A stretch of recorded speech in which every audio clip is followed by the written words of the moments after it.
murals. They had for a number of years a mural here across the street that it was about the Lincoln Wars and paid homage to Edgar Allan Poe and all the things about the Bronx. But this one, of course, it's very clear kind of a protest work against the war. You see a lot of this iconography related to war, the helicopters, the bombs, the soldiers, guns, and so forth. So there's going to be very extensive labels and attached to this, but the interesting thing about them is that they're just a bunch of kids in the Bronx going to the subway tunnels, trying to target them, the subway tunnels. But they were not frontally excited. They came a little bit later. And then at some point they began to realize that the scene was changing. All of a sudden there was police kind of persecuting graffiti artists. So they decided to actually make this practice into a business. And they actually have a studio at the point. And they do a lot of things like t-shirts, and they do a lot of printed material, and they also do commission murals. And at some point they were really, I think in the real beginning, they became well known in the community because, you know, when there was like someone passed away in the community, and the community wanted to honor this person who died, they would invite a tax crew to do what we call a memorial mural for that. So they have done a lot of things in the community. So these elements of, you know, hip hop in the community and graffiti as, let's say, an alternative style is something that we're really kind of interested in exploring. We have sort of, you know, a more salon style, and I really didn't want this to look like, you know, sort of a very slick gallery. I really wanted like almost like sort of a classroom, and we just kind of mixed a bunch of stuff here. So the focus here changes a little bit, and then we begin to look at style and its relationship to language, to writing. So a lot of the work here has to do with writing. So the first one that I want you to look at is the series of prints. This is amazing that we have here. It's a work by Keith Haring. Keith Haring, of course, is known for, you know, graffiti in the subway. He'll do with actually with chalk. When, you know, like in the advertising sections in the subway, when they took the ads, they always plaster with black paper. He would come and he would do drawings with chalk, white on black. And of course, that was very perishable. So, you know, just to stay there for like a week or so. But there was always someone documenting that. So Keith Haring, he died very young. Of course, he died of AIDS. There's going to be something about that in the label. And this work here he did just a few months before he died.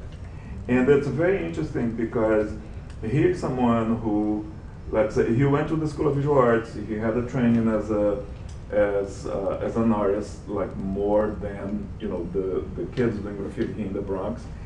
And also he was very knowledgeable. He was very interested in literature, in the avant-garde.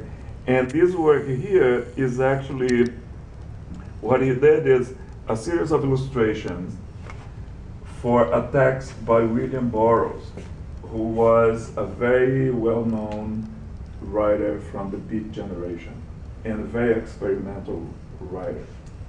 So I don't want to kind of dump too much information because the labels are not up yet, but all these will be there, and we are going to be able to break this down in workshop with the kids. So why I selected this work is because of this idea of style and writing. William Burroughs was someone who was always kind of trying to push this idea of what writing is. And at some point in the late 50s and early 60s, he began collaborating with this other writer who was also very kind of experimental. And they came up with this idea of the cut-up method. And the cut-up method was basically having, can I have a sheet of paper? Yeah.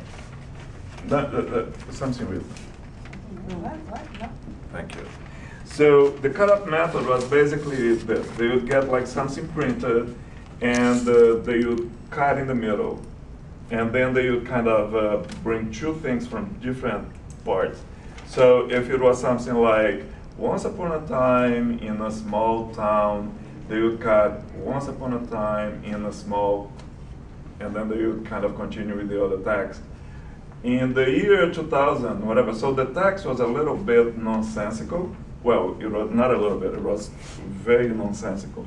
But it was a way to shake people's kind of understanding of language. That language, we have this idea that language is very linear, that we talk, everything that we talk makes sense, because we start one way and then we come to a conclusion. And they wanted to kind of shake all that. So it's almost like putting a bunch of words in a bag and shaking and throwing out and see how you can read that. So Keith Haring was very interested in this kind of playing with language. So this is why he did this homage to Burroughs. The text by Burroughs does not make any use of cut-up method. It's actually a very straightforward thing, but I just wanted to bring this up as a way for us to think when we are doing exercises with kids that we can play with language, that we can play with style, and just make the, especially like young kids in elementary school, and even like kids later, up to high school, we should always kind of convey this idea that language is not a sort of established set of rules. Language is always changing. The way that we speak now is very different of the way that Shakespeare spoke. So if anyone here reads a play by Shakespeare, you're going to have such a hard time because the words are out of place according to our style. The constructions are different of ours, and so forth. So this idea of talking about style and how language changes and how anyone can contribute to the changes of language, for me, this is the main thing in this exhibition. Published, or where else was it exhibited? Yes, the text itself comes from a book. Right. And it was published as a book. And then when Keith decided to do this, he asked permission from the author and from the publisher, and then he did. So he did the drawings. So the drawings, they're etchings. And the text, he wrote himself in tracing paper, and then it was transferred also to etching plates. Everyone here knows what etchings are? It's prints on metal plates, and then it's etched on acid. So this is an edition of 80, and the one that we have here is number 58. So 80, it's, prints are like books, right? So this is, let's say it's a book in a limited edition of 80, and we got number 58. Does this answer your question? A little bit. I wonder if it was like ever displayed as a book, or it has always been displayed like this. Oh, okay. Yeah, this work, it was never printed as a book. Okay. It might have been printed in catalogs, like a few images, but not the whole thing. But the text itself, it was issued as a book without the images. Yes?